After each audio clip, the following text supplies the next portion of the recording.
American man. No one pay attention to what's in my head. I got a voice inside that needs to be fed. It's causing chaos everywhere I land. I got a fever. I got a fever. Good evening, everybody, and welcome to Ohio Sports Talk. I am the coach, Jordan Maxson. I am joined again by none other than Jimmy Pilato from Far End of the Bench. They do an excellent program over there. Definitely check them out. I'll let him tell you about their schedule and when they're on and when they're off. But tomorrow night they are back. Jimmy is one of the busiest man in podcasting.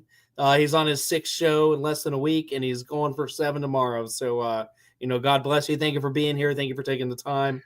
I know the time difference over in Colorado is a little back, so we appreciate you being here again.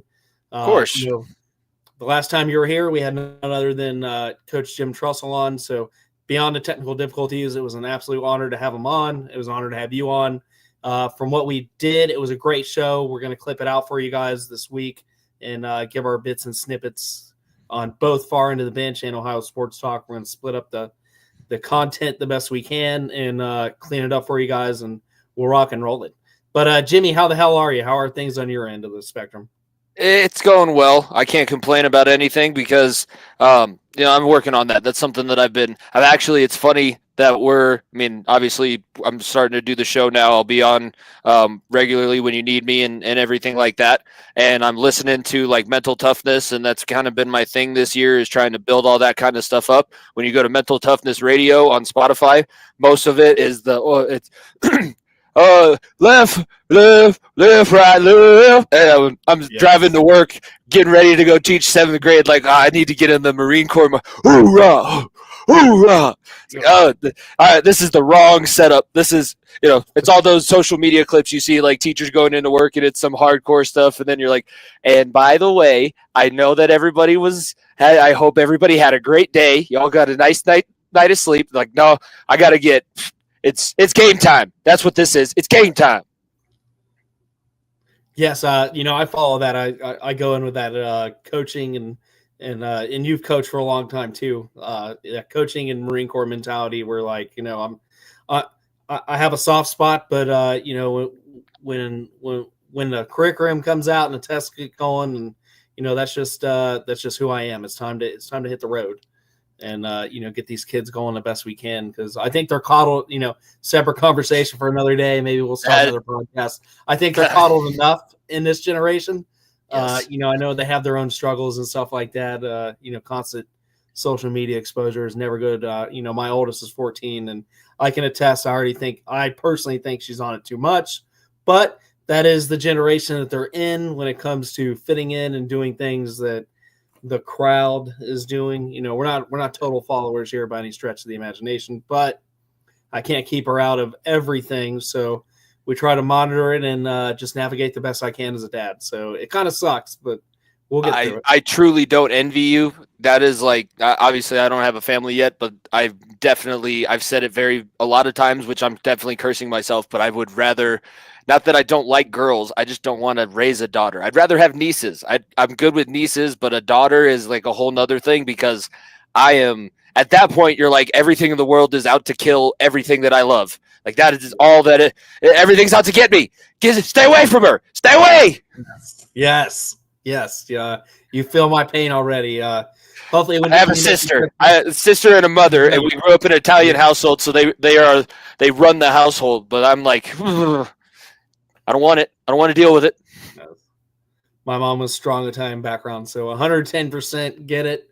But Jimmy, yes. The Godfather is always on at some point during the year, along with some other movies. But Jimmy, we're here to rip the Band-Aid off. We're Ohio Sports Talk, and we're gonna dive right into it here. Did anything big happen? Are you guys acknowledging it now, or is it still Voldemort? Do we not say what went down? Are you talking about Bengals? Are you talking about Browns? Are you talking about? I know we got the Maction coming up. Maction's big in Ohio, but or are we talking about the elephant in the room that has a darkened beard and we're gonna dive into the elephant in the room, Jimmy. Okay. We're gonna go straight to the state of Ohio State football. We're not going to talk about the basketball program at the moment. That'll be for a later show. But Jimmy, we saw what happened. It was the highest viewed college football game of the year. No big surprise there. It was the game, the 120 plus meeting of both teams. Yep. And Ryan Day's fourth meeting at the dance as a head coach. I touched on it on my show solo on Monday. Not impressive at all. I would say further than not impressive. It was. I know that we were all in the group chat and it was kind of getting, emotions were high because it was happening in the moment. And I think there was a lot of people saying that was going to happen. And when you said it last week going into the game, it was more just to piss off the Ohio State fan that or that knew was listening. It wasn't necessarily like as it was happening, everybody is sitting there like, oh my God, what is going on? And it goes right to the sidelines, and it's happened before. And I was in radio broadcasting back in college the first time that I noticed it happen. But that year, the Kansas City Chiefs went to the Super Bowl and lost to the Tampa Bay Buccaneers. They did so because they refused to play to what was open.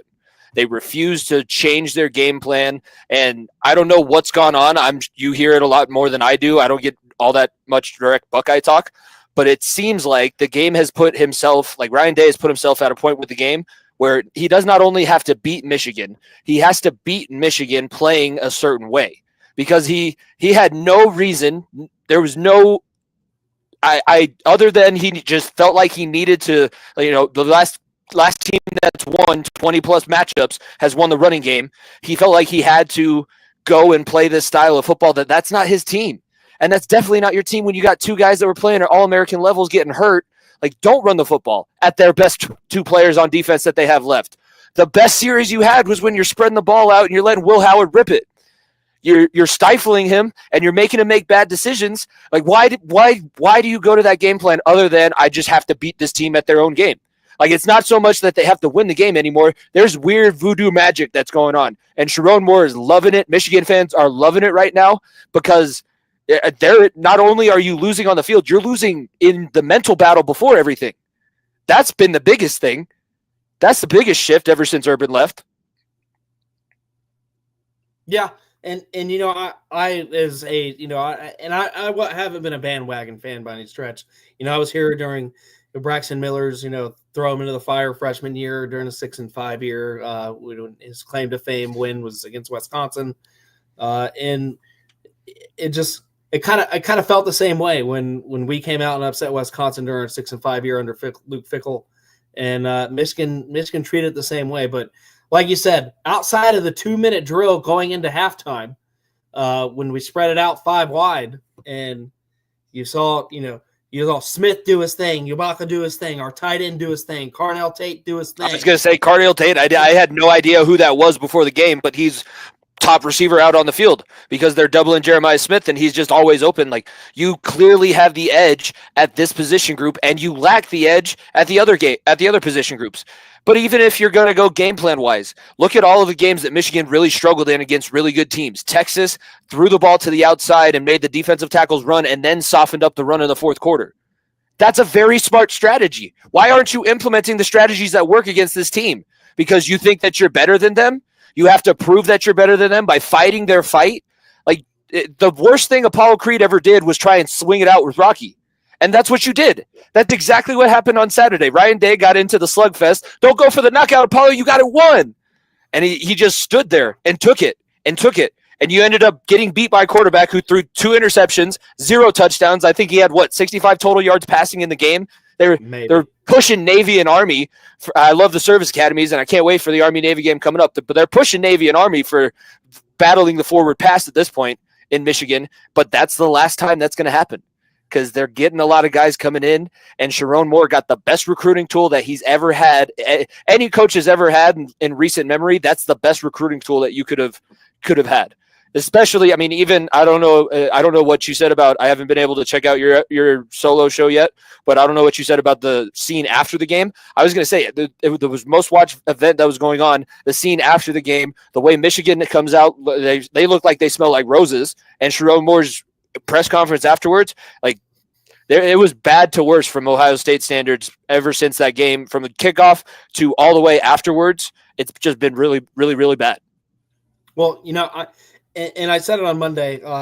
I will credit the defense. The defense is something that I was more worried about going into this game just because of their performances. I mean, you even look back at Marshall and, a little bit in Indiana in the beginning when they took that first right hook, and some other games throughout the season. Northwestern the defense kind of lets teams that are not superior hang around because just our pass rush really hasn't been there. JT Tomo has been the most overrated defensive player we ever had. He had a really good game against Indiana, but I didn't see him show up at all on Saturday. He registered in 4 appearances. In 4 appearances against Michigan, over 500 snaps, 0 sacks in 4 years in the game. That's the thing about this senior class. Everybody's saying they're saying that they feel bad for the senior class that's 0-4. Well, you had 4 opportunities. You had 4 opportunities to make that narrative change. You had 4 opportunities to try and beat this school, and then you're going to be all bent out of shape. Everybody does the flag planting. And you didn't get bent out of shape when Baker Mayfield did it however long ago. You were bent out of shape because you tucked tail, you got beat, it was at home, it's embarrassing, it's national TV, everybody's watching the game. It kicks off this crazy-ass rivalry Saturday that we ended up having. But this senior class, the only people they have to blame are themselves and maybe the guy that's on the sidelines who's too busy worried about bringing in his buddies on the offensive side of the football than actually looking over at that. I know that you hate them, but if you do what Michigan has done, you sustain a very solid program that will keep you in games even when you're not good. They are not good on offense. They had 2 really good players that ended up causing a whole lot of havoc because your coaching staff couldn't get out of its own way. And I point the compass at Ryan Day, 110%. I think Chip Kelly is, as much as Ryan Day said to the media, I'm going to step back. I'm going to let Chip Kelly call the game. Well, if Chip Kelly called this game, Jimmy, then we would have passed the absolute hell out of this. We would have ran screens all day long. We would have passed the absolute hell out of it. We would have picked apart the zone. We would have got guys involved that, like you said, Cardell Tate had a 3-touchdown game over Northwestern when they played. And that was kind of his coming out game because Northwestern double teamed both Ibaka and Jeremiah Smith. So Tate stepped up and was like, yeah, I'll be that next guy. I mean, Tate was a 4-star, a 3-star recruit coming in. So, I mean, he's not a guy that doesn't have talent. He's just been overshadowed by, that Marvin room Harrison's been here. I think that he's benefited from the room. I think that he's gotten better because of the guys that he's seen go through there, and now he sees the young freshmen coming in like that. That is Ohio State right now is probably the best wide receiver factory going into the NFL, maybe outside of LSU. I think that LSU gives them a little bit of run for their money, but those are the 2 top schools right now, and you benefit from being in a room like that. The talent level was so disparaging. That is the craziest thing. Like I'm sure that you've been in situations like this on the sideline, but the coaching staff just has to take one step back and go, are we really doing the right? Like, is that the play that we should be calling? Maybe we need to reassess this. We all have iPads. They have drones that are shooting live footage to the sideline. Yeah. You have a communication system in the helmet. Let's talk to somebody and figure out, hey, instead of staring at the picture from here, let's take a step back and actually see what we're looking at. And it's not going to be that hard to figure out. Throw the ball to your best athletes where you're the best on the field. I just didn't understand the run pass. And even Jim Trussell when he hit year 5 and changing the evolution of quarterback when he got Troy Smith, then he brought in Terrell Pryor. We had a couple backups that were extremely mobile and stuff like that, and he introduced the pistol formation. Like we haven't been run pass in a really long time, and even in Ezekiel Elliott's prime, we were not a run pass team. We were still pretty much spread. Yeah, it set up the run so that Zeke could eat and go up the middle, and just do those amazing things that he did on that amazing playoff run in 2016. But we didn't follow that formula, and for a guy that was supposedly Urban Meyer's understudy, handpicked at least in the social media light. Handing them the controller, and you and I we went back and forth throughout the week, and I kind of made fun of it finally.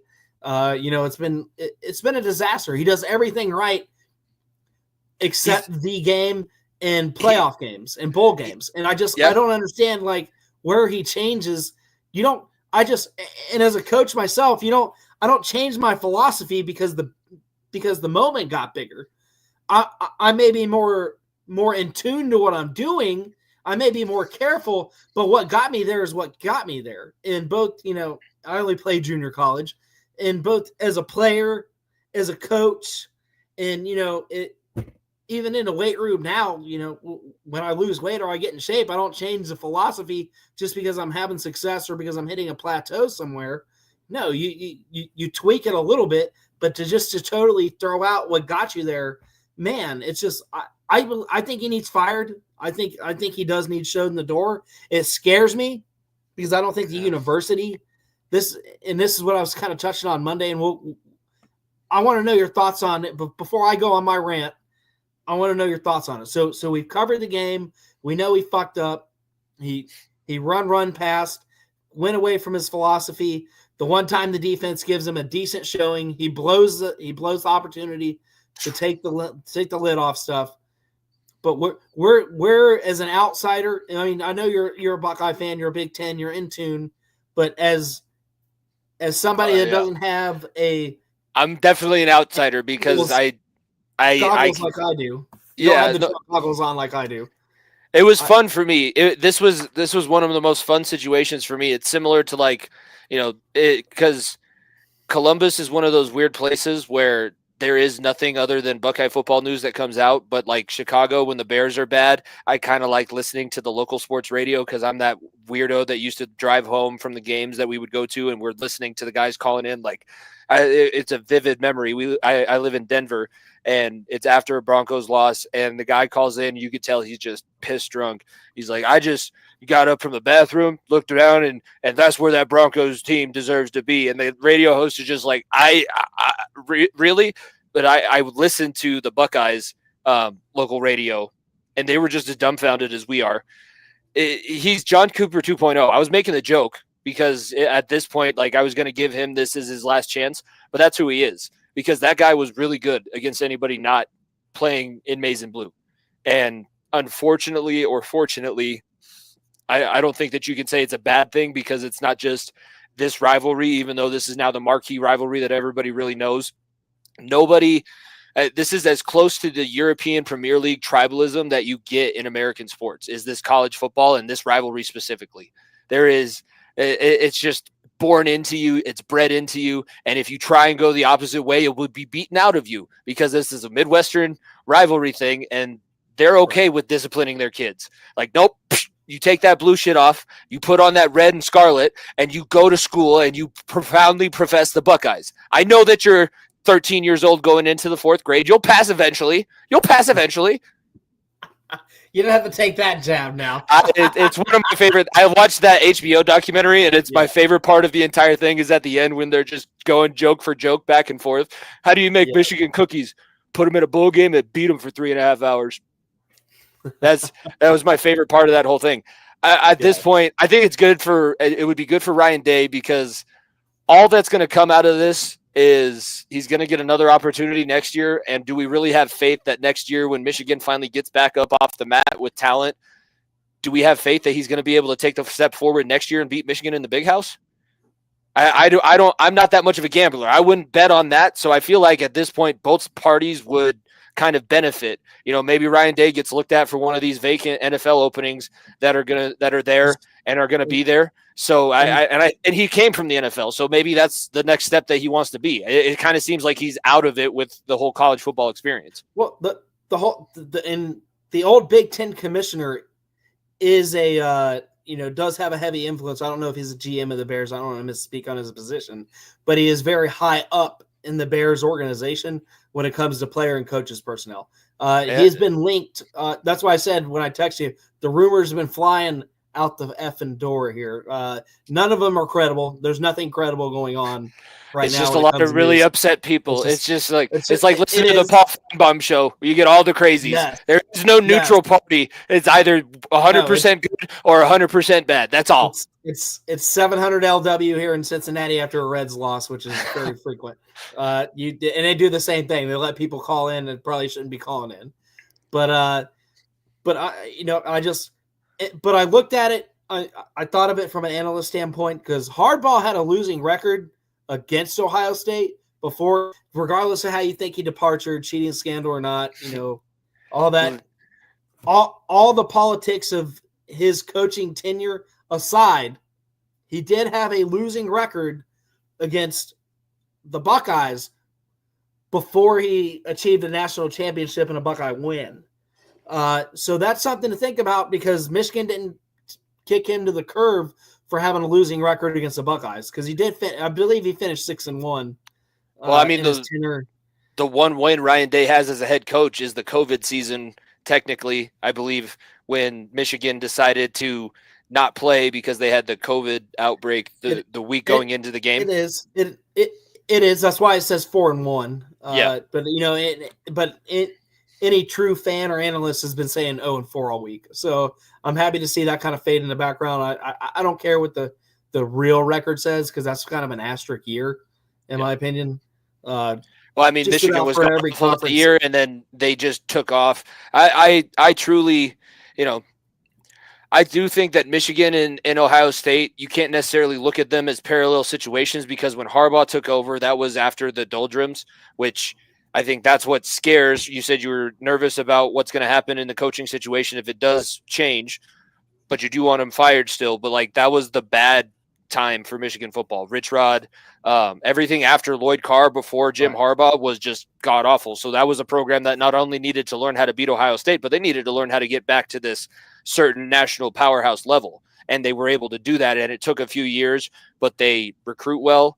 They build players in the weight room. They develop players on the field. And by the time these guys get to their third and fourth and fifth season, because they like to stick around and continue to win for this program and play for this coaching staff, that is the program now. That's the standard. That's how you build a school. I'm going to be very interested. I know that we have the playoff coming up and off season is so far away. And then I'm still looking forward to next season because I want to see what some of these schools look like post the first year of the 12-team playoff. And after this whole collective bargaining agreement gets worked out, I think that's where we're going to start to see the most either shift to parity, like what we talked about this year, everybody's kind of on the table, or that's where we're going to see the biggest shift of the big dogs still have the biggest bone and everybody else is still fighting for the scraps. But I mean, at this point, Ryan Day's, like I said, they probably got to go just because both parties, what are you going to prove? You either win or it gets worse for both sides. I don't think that Ohio State alumni are going to deal with 5 in a row. They're definitely not going to deal with 5 in a row. I don't know how Cooper made it as long as he did before they pulled the plug. I would be shocked if it's not Ohio. I feel like it has to be national championship, or I don't know. I'll ask you, semifinal appearance where this team finally puts it together and Ryan Day totally gets out of his own way. It's national championship or bust. It's been. I've said this since day one. I've said this since July. And my former co-host and current producer, Doug, even, we pounded the table and we said it's national championship or bust. We highlighted that the Michigan game was important, but if they went through and we dropped it to Oregon, and that kind of changes the complexity of getting into, in my opinion, there's still a slight chance they might not get in. I don't think, I think the playoff gods are. I think the playoff gods are going to put them in, Jimmy. I'm not, and as a diehard Ohio State fan, it'd almost be better for our program if we didn't, because then we could settle these things. We could settle these debates. We could settle the coaching. We could settle who needs to stay and go. But if he rides high and he wins a national championship and he runs the table, then we almost have to keep him. Yeah, I think that if he wins you the title, then you got to give him at least one more chance. And then if it falls apart after that, I think it'll totally come off the rails. They're just holding on. I feel like you're at that very last thread, and it's gonna snap. And you're just hoping that you win that national championship before it snaps. Because again, he's been really close, but he hasn't gotten over the hump. He lost by a field goal to that Georgia team where they would have dog walked TCU just like Georgia did. That was the national championship game that season, but he couldn't get it done. It came down to the field goal, Jimmy, but There was a time where they were up by 10. And Oh yeah, Ryan Day, he blew Ryan that Day, game. He got conservative. He Yep. got away, just like going to the Michigan game. Stop me if I sound like a broken record. But he thought, I'm going to control I want to, we're up 10. I want to control clock and this and that. Which, fuck analytics. This is why I hate being in a game of analytics, and I'm not trying to shift the conversation to that totally. But somebody somewhere said, the analytics say if we run the ball and try to shorten the game. No, who cares if you give them another 3 possessions? If you're scoring, you're winning. If you go up 17, you win. And that's my philosophy. Favorite. You're a 21-point favorite. Why are you worried about giving away possessions? That should be the least of your. That's the conversation my team had when we won a singular number of games in my 5 years that we were there. We were literally that team that said we just got to keep this thing close, run as much clock as possible until the fourth quarter, and by God, golly, we'll have one shot for the end zone, and that's going to be our saving grace because that was legitimately all we could do. That is not this team. So the fact that he continues to default back there, something is broken. And if your coach is broken, it's easier to move on and get rid of him and get to the new thing. Like I feel like Texas A&M definitely underperformed, and Texas proved that they were the better program this season. But under Mike Elko, that program is going to get better. So getting out the Jimbo Fisher, the toxic, whatever else is going on, fixing that conversation and stopping everybody, because that's everything that everybody's hearing. And when you live there and you play football there, you're going to be listening to the sports station, and that's all they're going to be talking about is your coach's future, your coach's future, your coach's future. Just take that off the table for these kids. Let this next class see if they have it, and whoever has the reins next, because it's not like they're a waste of talent. They're still going to be damn good. All we're saying next year is that Michigan's going to have the talent to possibly be a little bit closer. I don't even know if Michigan's going to be able to match them next year. They should still be the more talented team in this rivalry with the way that they've recruited, and they're still bringing in top classes. So, it's built. You just have to get the right guy in front of the train. To me, it depends who stays at quarterback. If Julian Sain doesn't transfer again and stays and dukes out a camp with Aaron Noland, then I'll be confident that we'll be the more talented team moving forward, especially offensively. And getting rid of some of these seniors on a defensive line, I think is going to be a blessing in disguise.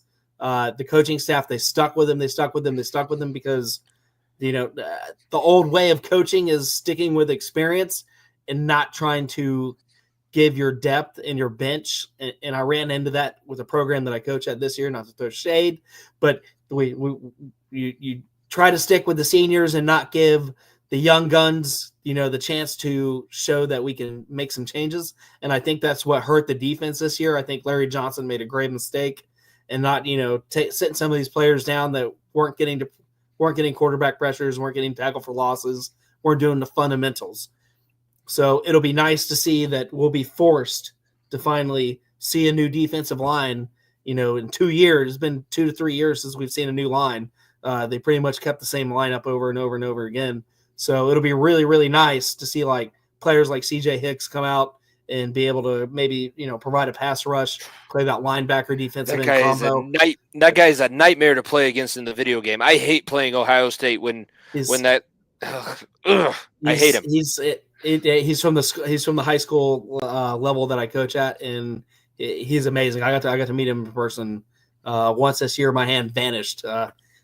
His hand was up here at my wrist, and I was like, there's a difference. Tennis ball hand. There's a difference in this game. I used to, they used to always tell us, because I was at the D2 level, like any level that you play at, Division I, Division II, Division III, NAIA, JUCO, you're in the top 0.1% of all high school athletes. And then you look up and you've seen, I have buddies that are from, I played when I was in high school, when I was still big, considered big, I was playing with guys that ended up going to Tennessee and Texas A&M, who ended up becoming 6'6" and 350 pounds. And I stayed at my little 6 foot, 275-pound Italian self with the little alligator arms. I'm like, oh yeah, there are levels to this. I mean, I'm not taking anything away from what I've done, but there are definitely levels to this game. My roommate, the kid that was down the hall from me, I was like, why am I not playing? And I'm going to lunch and I'm walking with my best friend, and then I look up at him because he's 6'5" and 350. I'm like, I think this is actually, now that I'm getting more clarity on this situation. I should be in broadcasting. There. I'm the short, loud guy, aren't I? That shit. I've lived long enough to see myself become Napoleon. See, my junior college team got to scrimmage Coastal Carolina one year, and the drop off was, like you said, the drop off between my JUCO team in the Marine Corps and Coastal Carolina, the guys that flunked out of school back then, and had to go to Coastal Carolina if they wanted to go pro, aka like people like Jerome Simpson, who gave us the flip over as a Cincinnati Bengal over the Arizona defender. But you played against him? No, I didn't play against him specifically. He was in NFL by then. Okay. But I'm just saying, there were the athletes level. It was the same. They had other athletes who went pro. You will get the craziest stories. You will get the craziest stories at that level. I love to tell it. Like, we were playing Adams State my freshman year. I was traveling with the team. It was technically still my redshirt year, but I was like emergency center, and we were getting ready. We get our scouting report, and we have this guy, middle linebacker, and our offensive line coach is like, "You guys better watch out." I mean, he had an offer to CU. We're like, really? We look up his name, and it's 5 years in the past. So like, yeah, he did get offered by CU, but it was 5 years ago. He's just now he's a freshman. He's a true freshman. Yeah, he spent the last 5 years in prison for attempted homicide with a brick. Oh, okay. So Adams decided to take a chance on him, and that was, you guys better be ready. He was the nicest guy on the field. I guess prison softened him. He was rehabilitated. Rehabilitated. I'll tell you, my time in law enforcement, it's not always the case, but a good story. I'm glad it worked out for him. I don't know what he's doing now. I don't think that he played on the team after that year. He's one of those situations where you bring him in for a season, and that, if you know anything, I know I'm bringing all my Colorado things out to the Ohio sports area, but in the RMAC, Adams State is like the school you go to. When they were recruiting me in high school, the coaches came to our school and they're like, well, I mean, we know where all the good parties are, and we've pretty much been with all the girls. So if you want to know what girls are worth your time, I was like, what? Let's talk about your football program here, sir. I don't need to know about the party life in Alamosa, Colorado. Let's talk about your football. Am I going to win football games? No, then I'm fine. I'm not going there. No, I'm glad you didn't. But hey, we're going to put a bow on this subject. We got to press on. So my final thoughts are it's just going to come down to championship or bust for Ryan Day. But the rumors are swirling. Urban Meyer's camp's putting out feelers that he's got the itch to come back. Oh my God! Discussion, maybe Ryan Day takes a demotion and maybe learns from Urban for a year again. It's all over the place. Oh, that would be none of this is solid. None of this is solid. I'm not. That would be that's the most far-fetched fan fiction. That's some guy in his basement in a 33 Ohio Buckeyes jersey that he's had for 60 years. And he's like, I've heard that Urban's going to come back and teach the kid one more time. He's like, I didn't get it right the first time, so I got to come back and parent you. It's like moving back with your parents after you failed. You've literally failed and sold off all of your assets. You're like, Mom, Dad, please take me back. Well, they're comparing it to when Luke Fickell was interim head coach, then stayed on the staff during Urban's first year. That's what's in the rumor mill. None of this is confirmed, folks. It's probably 100% fan fiction. It's the Star Wars writers that are bored, and they can't write for Disney, so they're out here writing for the Buckeyes. So, we'll see where it goes. It'll be interesting. I'm sure I'll have you back on. Hopefully, we'll get some clarity and news like after the dust settles and we get the final rankings and we get the seedings. And but I think it's championship or bust. And the minute he loses one of these playoff games, if that happens, he just needs to be shown the door right there. It doesn't matter about the recruits. It doesn't matter about the transfer portal. We just got to take one on the chin, see who stays, see who goes, and moves on. But that's my belief on it. Do you have any other your final thought? I think the last thing is everybody should realize that this is not a cakewalk to anything. Like, yeah, saying championship or bust is the expectation, but now not playing in your conference championship game, the possibility of having two teams that, if Penn State wins, then you're just bumped down another in the queue. Like I feel like I agree with you. There's a very, very small chance that chaos ensues and they miss. But like I was telling Nico last week on our show, I feel like they're missing out on hosting a playoff game now. And in college football, when you go on the road in some of these situations that you've never been in before, these kids are young kids. And Yes. You can't just expect them to play 110% in the first time. You're playing in the first round of the playoff now. There is no shot at the bye. This is not an easy path. So yes, have your expectations high, but just don't think that you're going to cakewalk your way to the national championship. Now, I don't think anybody's cakewalking their way to the national championship, but Ohio State sure as hell isn't doing it this season. No, and I agree with you. I'll just kind of piggyback that just for a second, especially like you said.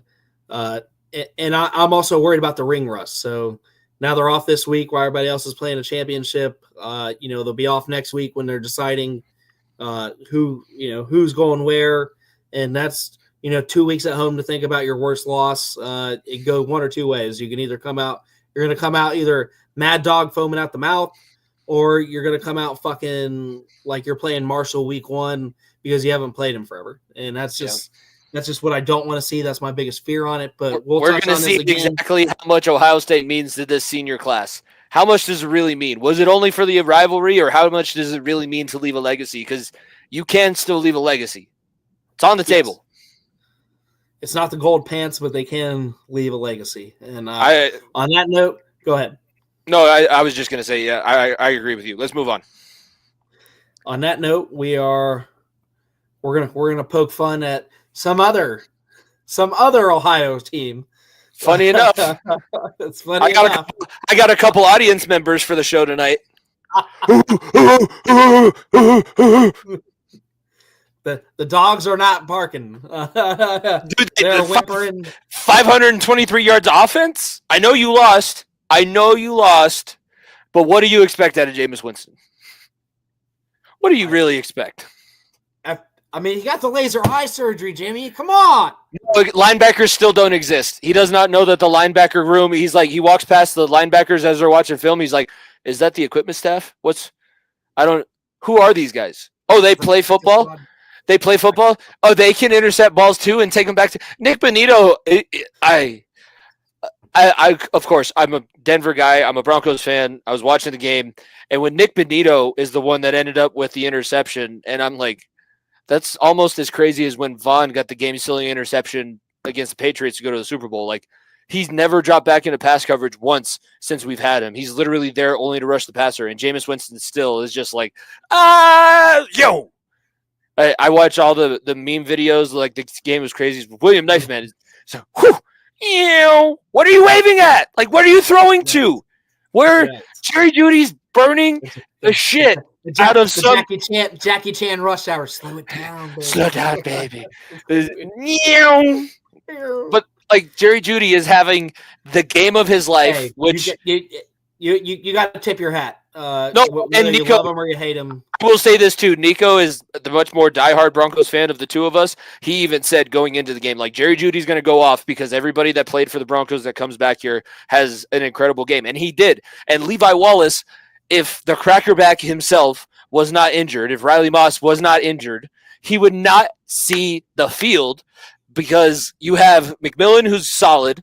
You have Riley Moss, who is your second corner. He's the second best corner on this team. And you have Pat Surtain, who even guys like John Gruden, who's now dubbing this Broncos defense the Anonymous Crush, is going and saying is the best cornerback in the game, above Sauce Gardner, above all of these other guys, J.C. Horn that we've seen drafted high. Like, PS2 is the shutdown guy of the current NFL era. And Jerry Jeudy made Levi Wallace just like, I think Nico texted me he needs to get shipped to Yucatan. I think Nico had to do research to text me about that because I guarantee you he doesn't know where Yucatan is. I'm the geography teacher. He's not the geography teacher. Like, that's how bad Jerry Jeudy burned the shit out of them. Here's the thing about the Browns this year. Without Deshaun Watson and with this whole situation, I've been saying it a lot on our show, they're cutting off their own leg because they can't get rid of Deshaun Watson's contract until the NFL can take legal action. The NFL cannot take legal action until one of these civil suits becomes a criminal case and actually goes to court. He's going to continue to pay off these women that continue to come forward with the money that the Browns are paying him. With the Browns' money. It's this endless cycle that you've caught yourself in. So I don't really know if you can expect a whole lot of success out of them. You can expect the random, like, I think Jameis Winston, you just got to expect that he's going to go 30-30. He's built to throw as many touchdowns as he does interceptions. There is no other way that this guy knows how to play football. I feel like even in college, the only difference in college is that the DBs in college suck worse at catching the football than the DBs in the NFL. These guys are actually pretty good with their ball handling skills. You're not playing NFL talent every week in the NCAA like you are. He was literally putting the ball in harm's.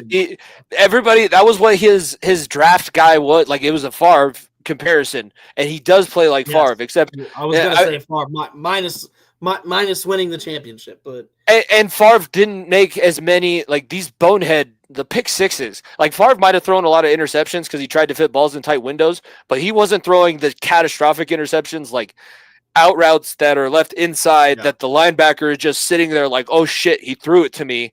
I'm going to intercept this and run it back to the house.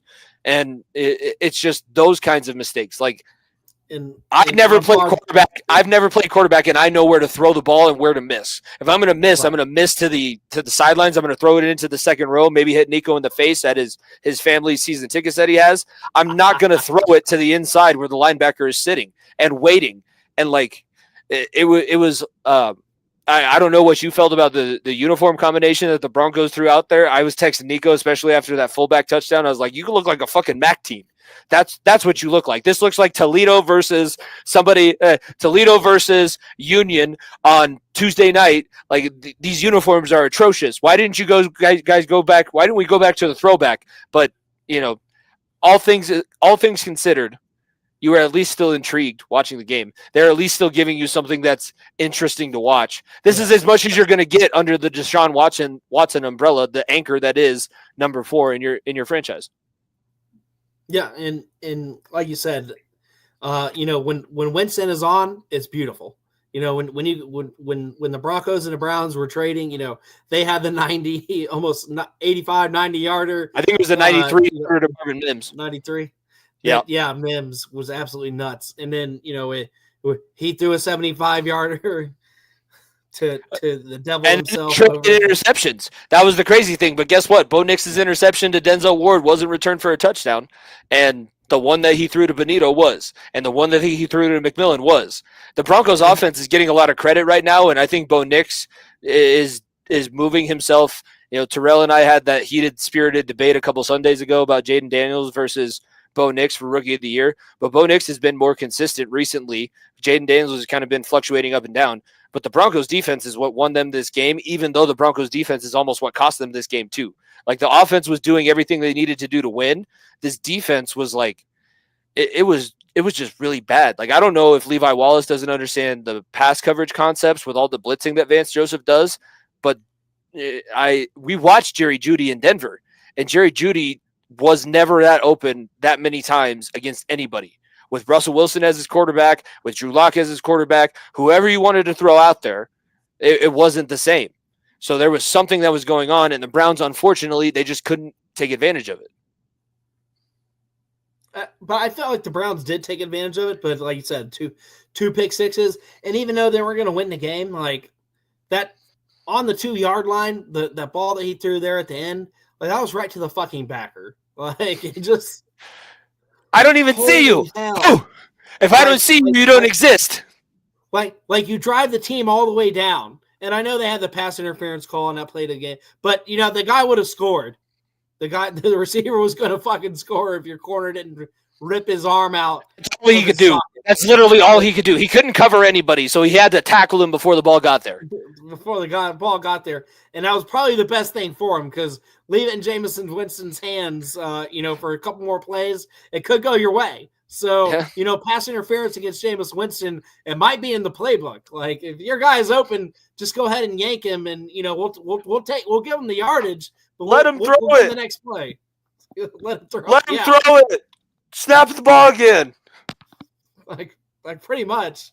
That's why it was the hilarious thing. I did you pick up on when he was mic'd up and he's like, somebody jump off sides, damn. Everybody's like, I'm not jumping off sides. Yeah. I'm going to let you snap the ball and try and throw it somewhere. That's what I'm going to do. I'm going to wait until you snap the ball. I don't care if I sack you. You're a better pass rush to us than we are to you. Yeah, it was funny to see Bo Nix yell that. It was pretty funny. But definitely want to put a bow on this game. It was entertaining the whole way through. That was probably the hardest the Browns offense has fought. It's the healthiest Nick Chubb has looked, especially in the pass game. So I want to give that man props. Coming from that massive injury, he looked very flexible. Acting like he's going to block, releasing from the backfield. I'm glad to see that young man get his, whether he ends his career as a Brown or not. Glad to see that young man kind of get his wings back under him, health wise. But and my final thought on this is, Jameis Winston has to be the starter next year, right? Moving forward. I really don't know how you would be able to go back to the other guy unless there's. Unless he's got a Diddy tape on the general manager, there's no way you can go back in my mind. No, I get that, but here's the thing: like we're talking as fans of a team that won't spend money. This is a guy that has spent the money and is trying to be responsible about it, because with the money that you're paying him, you really can't allow Deshaun Watson to sit on the bench. I know that he is god awful compared to where he was in Houston, and I have to feel like this is some sort of negative energy that's just coming back around to bite him, because there's no way that he should have been able to go from what he was the last year that he played in Houston to what he's been ever since moving on from there. I think he takes the game seriously. No, I don't know how he can take the game seriously, because the game isn't serious to him. Nobody cares about what he does on the field. All anybody is going to talk about, whether he wins or whether he loses, is the new allegations that are coming out. So I feel like that's gotten into his head, and we like to forget that these guys making millions and millions of dollars are people. And it takes a lot to hold yourself in this public space and public forum, and we're starting to see it kind of crack all over the place. I don't know if you saw the recent string of break-ins about NFL players' houses, but like all of this access through social media that we're giving these people, like it's just as detrimental to your 14-year-old as it is to these guys playing in the NFL. And I feel like that's all playing itself out right now with Deshaun Watson. I feel like that is a big reason why you're not getting the same quarterback. When he was playing in Houston, was he worth the money? No, definitely not anywhere near the money that they're paying him, that they decided to pay him guaranteed. But he was playing at a very high level. And this is, like, I think it's just an amalgamation of everything. And I'm not going to sit here and say the guy doesn't deserve it because he brought this on himself. But it is a lot of extenuating circumstances that are adding on to this. Like, it's bad, and it's just not getting any better because, how can it get any better? You're still doing what everybody knows that you're doing. You're just able to pay the money to make sure that this never comes out publicly. Like, everybody, it's basically like killing somebody and then winking. Like, oh yeah, it's OJ. Yeah, if I did it, wink. If I did it, as I write the book. Yeah, how I would have done it. Instead of changing it to hey OJ Juice, I love the book. I read the manuscript. It's awesome. I have a couple notes on the title. We cannot have a book come out that says how I did it. You got to change the how to an if. Okay, I see where you're coming from. I see what you mean. Can I beat the shit out of this guy who stole my memorabilia, though? And then I'm going to get locked up for 25 years anyways. Not to dance on the dead's grave, but these guys... And then serve 4? I think he served maybe 4. It was... I'm maybe young enough... Before he young was back enough on Twitter like in a couple of years. No, it was crazy. But I'm young enough that OJ, I only know OJ because of the scandal. And I only know OJ post all of like the police chase and the actual court case. I only know that he was definitely guilty and there was just some miscarriage. Like the FX series is where I got a lot of my history about OJ from. But it seems very similar to everything that's going on with Deshaun Watson. The only difference is Deshaun Watson's still in the NFL getting paid NFL money, and OJ was only getting his pension paychecks. I think that was his only source of income for that 4 years that he was in prison. When he got out, it was crazy. The royalties from some of the content, including the FX show, ended up making it his way to him. So he was still getting paid from all that programming and shit that came out, which was crazy to me. But it's crazy if you can legally get yourself taken off the hook, you can still make a lot of money. But if you ever go back and watch like old movies like Airplane and The Naked Gun. Yep. He's in all those movies, dude. Yeah, no, I'm a very. He was the catcher.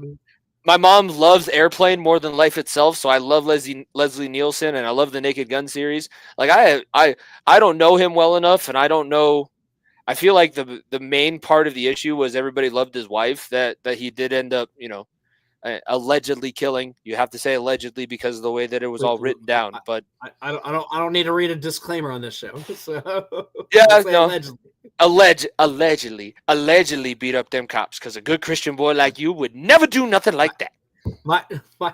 My show's not big enough to necessarily be canceled, but it could be. No, that would be fine. That's the negative. That's the attention, not negative, because attention is attention. That's the attention we need. I need that on our show too. The only time that I've actually gotten attention was when people were calling me a dumbass, saying that Anthony Richardson wasn't a good quarterback. And hey, I kind of turned out to be right. Just a little bit. But we'll put a bow on this. We'll move into the next subject. I think the Browns pull what the Broncos did. I think they either just straight up release him or they find a 7th round trade partner that's just not going to eat any cap space besides maybe $1 or $2, maybe $3 million max to alleviate that year going in.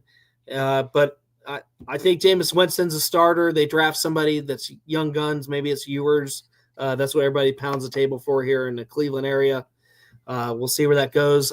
Maybe it's a Sanders. The draft pick will be high enough, but that's a parade within itself. When that day gets closer, we'll have those conversations. But we'll see how that unfolds. But entertaining at least. It wasn't a blowout. It gave us all the offense and all the fireworks that you were hoping to see on prime time. I feel like Jameis gets the team he gets the team to play the way that you want them to, because there was plenty of times where that team could have given up, but they continue to play hard all the way through, and that's because of the guy that they have playing under center. There's no other reason why they would have continued to play that way. But let's transition to another team that plays offense and has zero defense. Defense? We got where? The only D in this game is that it's being played in Dallas. I still don't think the defense, and there's still ain't no D there. Nope. Is Wilson playing? Because if Wilson plays, then maybe we'll give up less than 30. I don't know. But if Micah Parsons plays, maybe he sacks Burrow 3 times. That's fine. Oh, he's definitely going to sack Burrow 3 times. That's not an if with our offensive line. That's a when he sacks Burrow 3 times. Is Burrow going to fumble 2 out of those 3 times? Because hey, I know that this is not Joe Burrow's fault, and he's having to put on a superhero's cape and everything. But the fumbles, get sacked. Okay, don't get sack fumbled. Especially don't get sack fumbled when we're in the middle of a shootout with a team that I've never seen Russell Wilson throw for almost 500 yards and 4 touchdowns. He's never ever in my life. And we were talking about this guy as the quarterback here in Denver. We were giving him shit because it took him 2 seasons to match the number of touchdown passes that he had bathrooms in his mansion that he bought out here.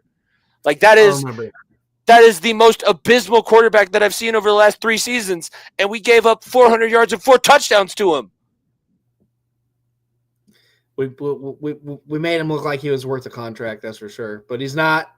He's still Russell Wilson, folks. He still sucks. But I still think sucks harder. Fall off, and they're not going to win the division. But damn it, that sucks. That sucks so bad. It sucks because we actually had a chance. And I want to say this on my show. Fuck Shannon Sharp right now for going on First Take and trying to be the man on. Oh, it's Joe Burrow's fault and this and that. Like fuck you. Your show's dumb. You're basically Skip Bayless for the first time in your career, exactly what you fucking hated. For all the shit he gave Skip Bayless talking about people's performances and blaming it on quarterbacks and not quarterbacks and defenses. Shannon Sharp became everything that he hated in 1 episode. So I have zero respect for him moving forward outside of his little chit chat show when he brings on Cat Williams and shit, which is entertaining. But fuck Shannon Sharp right now. I can't believe he took a break from Instagram Live to talk about the Bengals. He was talking about the Bengals on national television. Oh, you mean when? But he doesn't know how to work Instagram Live because he has to debunk the rumors that he's gay by posting his own and brings everybody online. Brings everybody on his show after he addresses at the beginning. He's like, I was so ashamed, I was so embarrassed. I don't know what to tell my mama. I don't know what to tell my brother. And then everybody that he brings on in that same show is like, and then you would talk about Michelle, right? You would talk about Michelle, right? It's like. You just set everybody up to talk about this. I'm in the content game. I know what you're doing. Yes. So don't try and and I still know what he's doing with the Burrow. He wants to be the first person to say it. Burrow is going to be right now. He's on the track of Carson Palmer. Carson Palmer was never this much better than any of the other quarterbacks that he was playing around because he still had to deal with Roethlisberger. He still had to deal with Brady. Like Burrow, talent-wise and what he's able to do, obviously he's still, I don't know if he's still leading the NFL in passing yards, but he was leading up until this point. He was the first quarterback in NFL history to have 3 straight games with 300 passing yards, 3 touchdowns, no interceptions, and go 0-3 leading into the bye week before this last game. So obviously he's not the problem. But now this is the way the narrative is going to flip. And this is why Carson Palmer got ran out of town and decided to retire for the day before they finally decided to give up his contract to the Raiders. And then we all know what ended up happening after that. This is the same story that we've seen play out. And I know that I'm not local. I decided to be a fan of this team, so I have a little bit different of a perspective. But I work with a teacher that's from Cincinnati that is older than I am, and she's substituting in her retirement. And she's sitting here like, I remember when Paul Brown was the owner of this team, and we were able to go into every offseason with some hope, and we were going to put things together and at least try. We know why this team is not able to try, because they continually leave players unpaid that should be. They continually let guys decide that they're going to talk shit about this organization. They still walk up the damn hill to go to practice and have to go across the street, which is the only team. I know that the facility is being built, but until it actually gets finished. And I know that, TJ Hushmanzada, I don't know how you feel about him, but he's come out and said they used to have to bring their own Gatorade to practice. They used to share the same jock straps at the beginning of the season. It's like my damn Division II college football team. If you wanted Gatorade, you had to bring it yourself. Otherwise, we got tap water. That's all we're doing. Mike Brown needs to get his fat ass off the wallet. He needs to start figuring shit out. Fire Zach Taylor. Get Ben Johnson in here, and let's figure something out with this team while we still have a chance. Jimmy, I'm going to stop you there because I'm tired of the narrative being Mike Brown. It's not Mike Brown making these fucking calls right now. Katie Blackburn has been the personnel caller since the Super Bowl run. Katie Blackburn was serious only for one season when we brought all these big free acquisitions in, when we brought in DJ Reader and we made the trade for BJ Hill and we got all these guys going, and then we actually signed a secondary that was worth the shit. I still feel like it's not Mike Brown, but nobody will. It's Katie Blackburn being lazy as fuck. I don't know if she's on vacation. I haven't seen her at fucking games. I don't see her in the fucking press box. She's not making comments like she used to. Like, so we're the Dallas Cowboys of the NFC North because we don't know who actually owns this team, who makes talent acquisitions, and we're just gonna sit there. Oh, you can't talk to me on Thanksgiving because I'm with my family. Bullshit. You own an NFL franchise. Guess what? You work on Thanksgiving. You work on Christmas, and you work on goddamn Sundays. You fucking should. I mean, you should be on a military time schedule. Like, your life is this motherfucking team because this motherfucking team is your income. And that's part of the problem, Jimmy. I'm part of the problem. I have given too much money to this team, and I'm just one of a million, but I've given too much of my hard-earned money to this team that rolls out a subpar product year in and year out. We'll get hot. We'll do the right things, and history is repeating itself. This is the post 11-5 season. Now I know Carson Palmer got hurt in that playoff game. It should have been different, but honestly, do you think that it plays out any differently? I feel like if Carson Palmer doesn't get hurt that game, we go make a Super Bowl run, and we end up losing because we're just not there. We're just still a step behind everybody else. I don't know that year we had 25 turnovers as a team, 20 in the interceptions that year from Odell Thurman and all those, exotic packages that we were running under when Mike Zimmer could coach as which we'll be seeing him again Sunday. So a little reunion there / all right. But definitely, I don't blame him for this defense right now. I think he's just kind of a yes man in Dallas, retiring his years out. But definitely want to think that it's just I don't know where it gets better. I think T. Higgins is out after this year.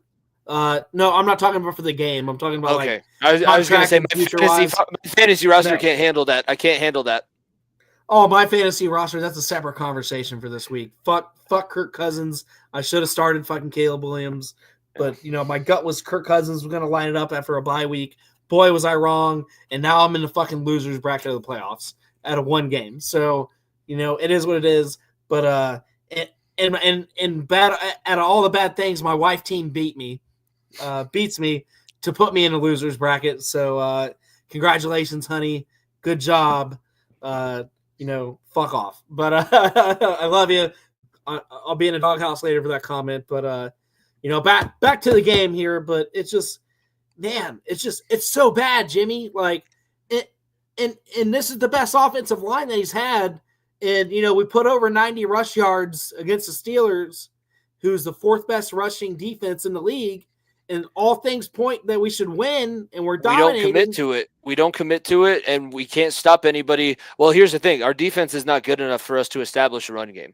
I feel like the team, it's been not able to run the last few years. This year, we just can't run. Because guess what? We're down by 14 points because if we make any kind of mistake, receiver drops a ball on 3rd and short, you overthrow a guy on 3rd and long that was open, you end up giving up a sack because you're trying to hold up in pass protection and Burrow's trying to make a play and it doesn't end up going your way. You're down 14 points. And in the NFL, with the way that's I think everybody was so fooled by this McVay tree, and Zach Taylor is one of the beneficiaries of it, and he continues to be because that's the only reason why he continues to have his job in that magical run that they had to the Super Bowl. But they just, when you get down by 14 points, they go into this pass crazy mode. And I love Joe Burrow, and I know that he'd rather throw 50 times in a game, but that does not win football games in the NFL. The only teams that win consistently are the teams that consistently put together 25-plus rushing attempts and 130-plus rushing yards as a team. It doesn't have to be all one guy. It does not have to be some bell cow running back. You don't have to have Saquon Barkley jumping over people ass backwards. You just have to be able to establish this running game. They don't have the identity. They don't have the ability to do that. I feel like things are going to start unraveling to the point where, I don't know what's the comments about Anarumo. I don't think that it's him, because we've seen what he can do with players that can play and pick up his scheme. It looks like everybody just doesn't know what to do out there, and they really don't have anybody else that they can play. I mean, who else do they have on their bench that might know the plays a little bit better? Whoever they do is going to get burnt, just like we saw Eli Apple do that year that we made it to the Super Bowl. At this point, I don't know what the fix is, because the pass rush is there. No. I don't think our pass rush is there. I mean, besides one, I guess we have one guy. We have one guy. What one guy? I'll get BJ Hill because I think he's up to 6. I'll get BJ Hill his due from the defensive tackle position. I think he's up to 6. He's on pace for 9. So he had a big sack last week. Trey Hendrickson didn't register a sack. Our sacks came from BJ Hill and Joseph Osai, of all people, who I've been like pounding the table to cut from the team for like 2 seasons. But he did have the field goal block, Jimmy, that did keep us in the game at the time. So I give him his due. He had a sack, he had a field goal block, and he had a tackle for loss in the backfield. So give him his due. I don't know why his playing time went up. I think they pretty much benched our first round draft pick Murphy from a few seasons ago. I think he played a whopping maybe 4 snaps. So in my mind, he's benched. It's kind of a benching him. When you're a first round draft pick and you're playing less than 20% of snaps or fewer, I think it's a bust. I think it's. I'll be happy when they either trade Myles Murphy for a 5th round pick somewhere, or we just maybe we perform a miracle like we traded the center from Ohio State for BJ Hill. I think that's kind of the route they need to go with Myles Murphy. Maybe he's talented. It's just not going to happen here. But predictions. Back to predictions for this game. Dallas is a struggling team. They've ripped off 2 wins in a row, but their defense is non-existent.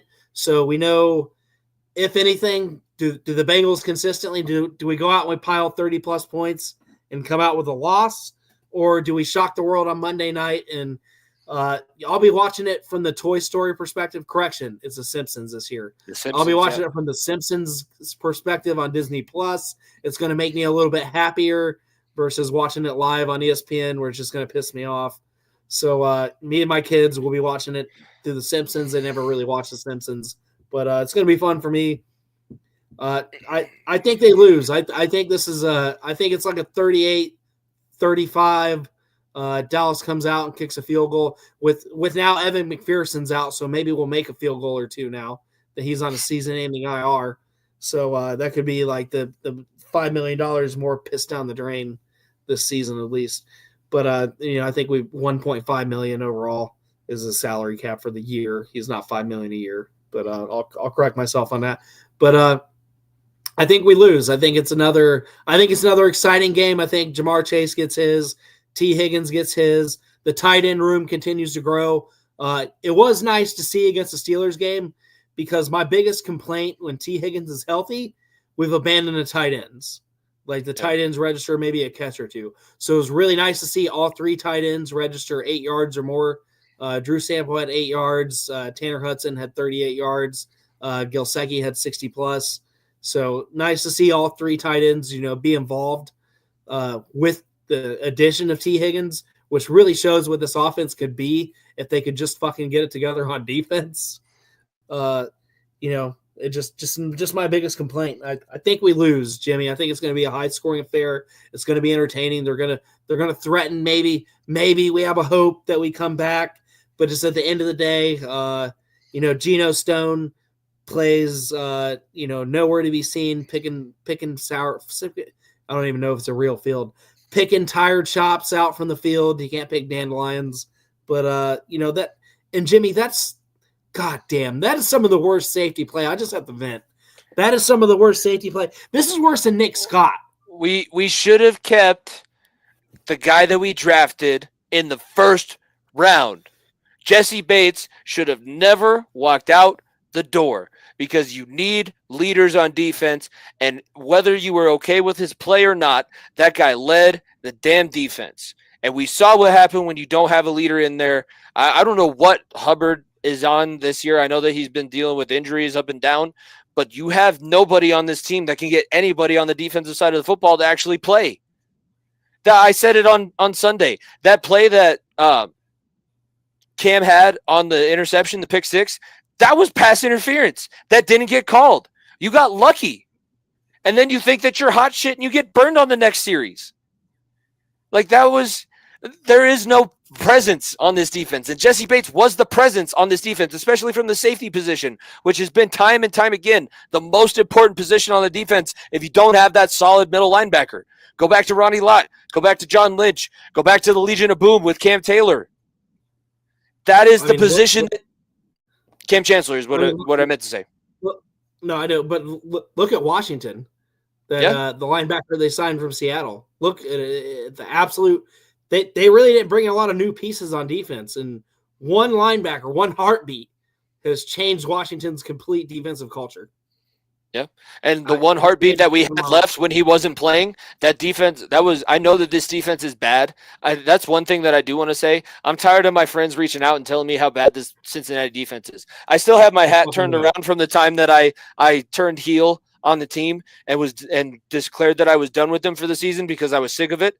But I get it. I know. I've known for a long time. I said it a long time ago. So you don't have to keep telling me.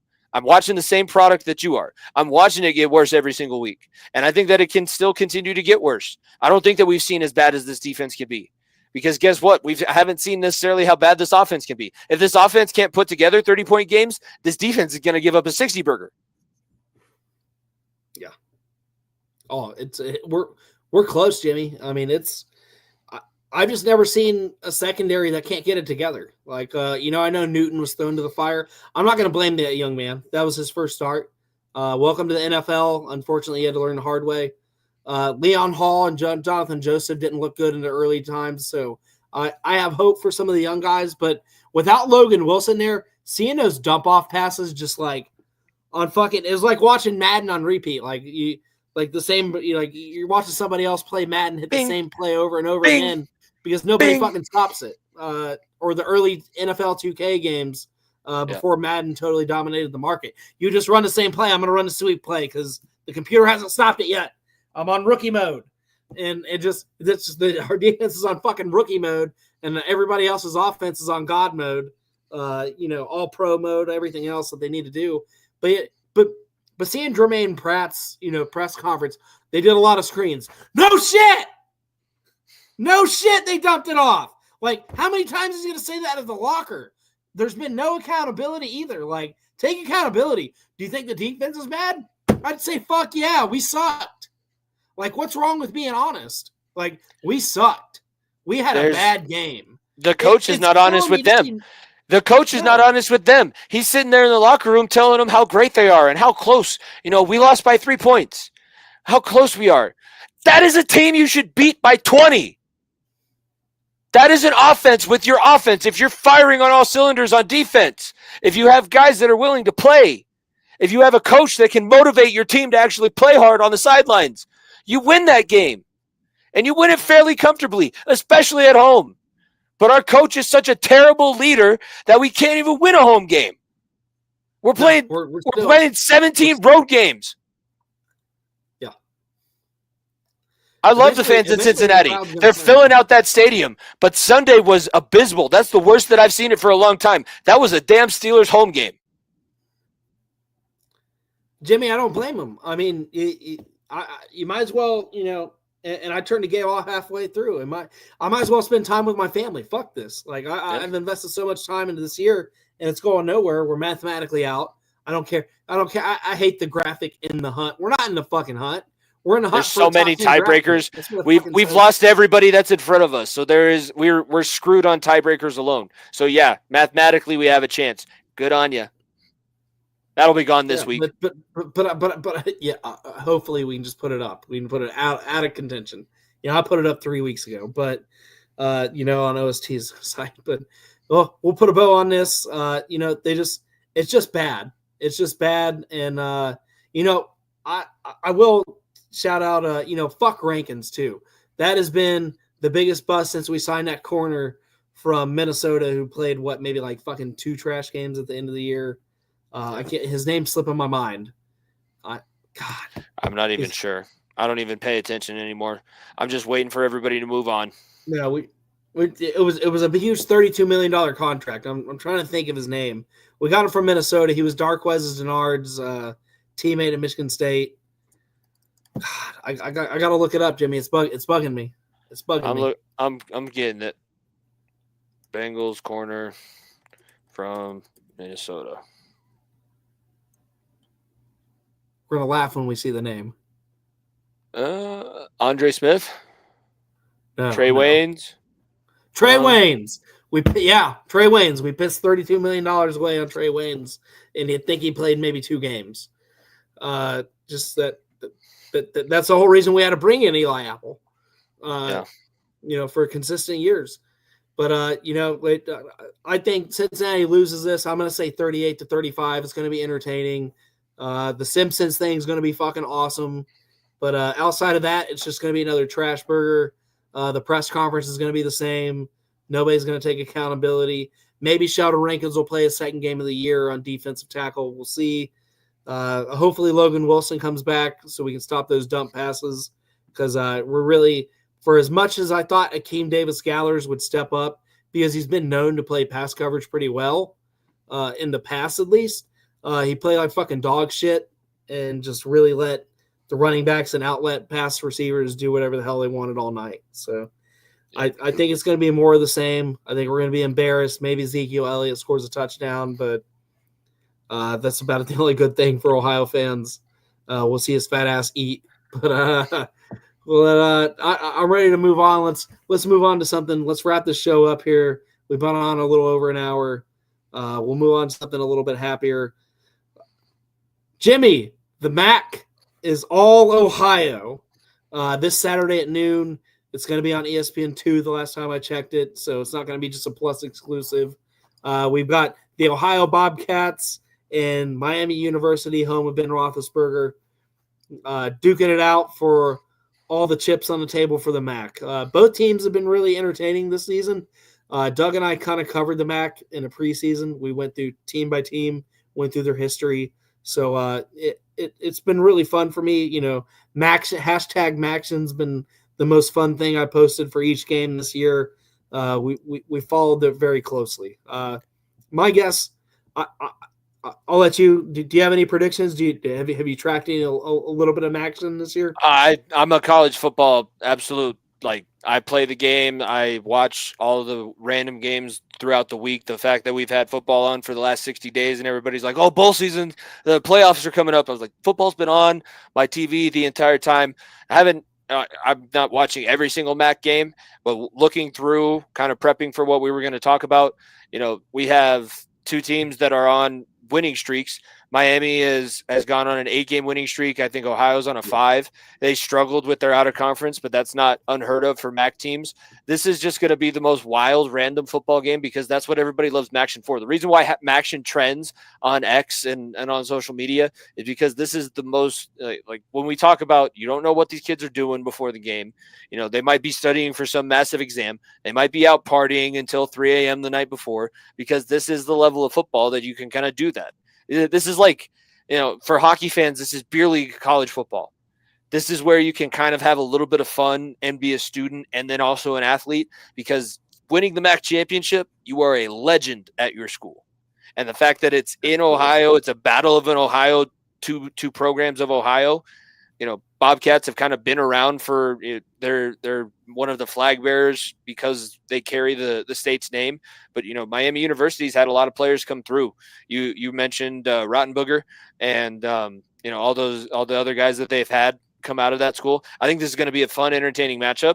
It's hard for me not to go with the team that's on a little bit more of a winning streak because, sometimes you put into this game that team that hasn't lost in the longer time has the ability to be susceptible. I just think they're going to come out with their hair on fire. It's going to be like, there's going to be 70 points scored between these two teams. Defenses are going to show up. They're going to go away. The offenses are going to be there. They're going to throw pick sixes. There's going to be blocked field goals. There's going to be a kick return for, 80 plus yards, maybe even a touchdown. You're just going to be very entertained while you watch this game. I'm going to go with Miami though. I think Miami will get it done. I don't know if the Bobcats will win another MAC championship. I'm going to go Miami for my pick. I'm going to go Ohio. This was my preseason pick back in July. So I'm going to go Ohio. But like you said, I've got this I got this maybe like a 42-35 win. I got this very high scoring. This is going to be like NCAA. You're playing with a creative player on Stadium each side. Pulse. Stadium Pulse. I think this is going to be. This is going to be great. Is it hosted at? Oh no, it's a neutral site, isn't it? Correct. It is Ford Field. Okay. Yeah. Yes. That'll be interesting. It's championship Saturday, so you can't really there's not going to be any game. I think all of the conference championships are within 4 points on the spread. Everything is going to be super close. Even this game, Miami is favored by 1.5. So it's not like any game is going to be a super big blowout. I think that we're just going to be entertained all day. And this is the first game, one of the first games in that early window. You're going to have this one as the backup to the Big 12 championship that everybody's going to be kind of glued into for playoff purposes. MAC can't get into the playoff with the way that their teams ended up finishing, but this is still very important. And you still get this is where you get those random performances where somebody goes off for 600 yards and 3 touchdowns. No, I don't know who. Totally agree. I don't know where it's going to come from. This is going to be like the Packers when Matt Flynn got a contract for playing out of his mind for one game, and then went and got a contract for the Seattle Seahawks for no reason. But I'm definitely happy for these teams. It's going to be entertaining. You've got Miami. I've got the Bobcats. Maybe we'll place a friendly wager. Maybe I'll drink a beer. I'll do a shot of something outrageous on the next show. I'll let you name it.